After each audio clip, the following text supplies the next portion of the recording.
ऋतुपर्ण का नल से अश्व विद्या सीखकर अयोध्या जाना। बृहदश्मुनि कहते हैं, युधिष्ठिर। तदनंतर वह रात बीतने पर राजा नल वस्त्राभूषणों से अलंकृत हो दमयंती के साथ यथा समय राजा भीम से मिले। स्नान आदि से पवित्र हुए नल ने विनीत भाव से ससुर को प्रणाम किया। तत्पश्चात शुभ लक्षणा दमयंती ने भी पिता की वंदना की।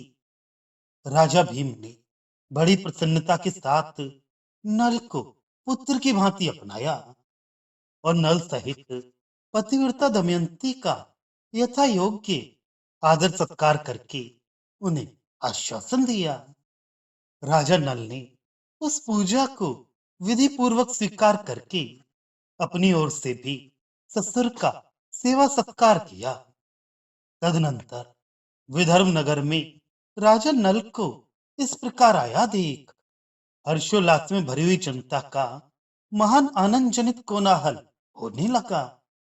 विदर्भ नरेश ने ध्वजा पताकाओं की पंक्तियों से कुंडनपुर को अद्भुत शोभा से संपन्न किया। सड़कों को खूब झाड़ बुहार कर उन पर छिड़काव किया गया था। फूलों से उन्हें अच्छी तरह सजाया गया था। पूर्ववासियों के द्वार द्वार पर सुगंध फैलाने के लिए राशि राशि फूल बिखेरे गए थे। संपूर्ण देव मंदिरों की सजावट और देव मूर्तियों की पूजा की गई थी।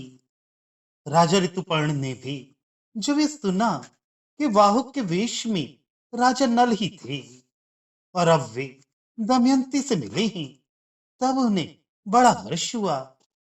उन्होंने राजा नल को बुलवाकर उनसे क्षमा मांगी। बुद्धिमान नल ने भी अनेक युक्तियों द्वारा उनसे क्षमा याचना की। नल से आदर सत्कार पाकर वक्ताओं में श्रेष्ठ एवं तत्वज्ञ राजा ऋतुपर्ण मुस्कुराते हुए मुख से बोले, निषद नरेश, ये बड़े सौभाग्य की बात है कि आप अपनी बिछड़ी हुई पत्नी से मिले। ऐसा कहकर उन्होंने नल का अभिनंदन किया और पुनः कहा, नैषद भूपाल शिरोमणि, आप मेरे घर पर जब अज्ञातवास की अवस्था में रहती थी, उस समय मैंने आपका कोई अपराध तो नहीं किया है। उन दिनों यदि मैंने बिना जाने या जानबूझकर आपके साथ अनुचित बर्ताव किए हों, तो उन्हें आप क्षमा कर दें।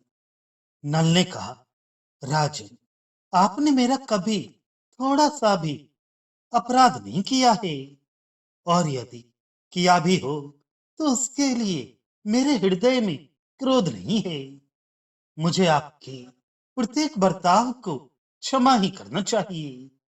जनेश्वर, आप पहले भी मेरे सखा और संबंधी थे, और इसके बाद भी आपको मुझ पर अधिक से अधिक प्रेम रखना चाहिए।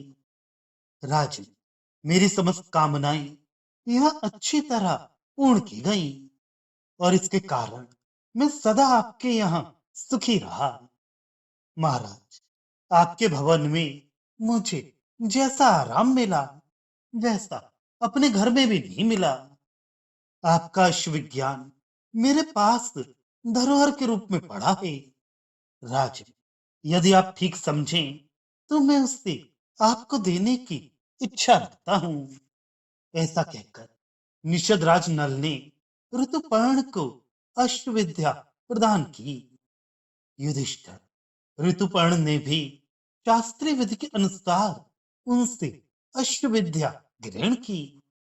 अश्वों का रहस्य ग्रहण करके और निषद नरेश नल को पुनः द्युत विद्या का रहस्य समझाकर दूसरा सारथी साथ ले राजा ऋतुपर्ण अपने नगर को चले गए।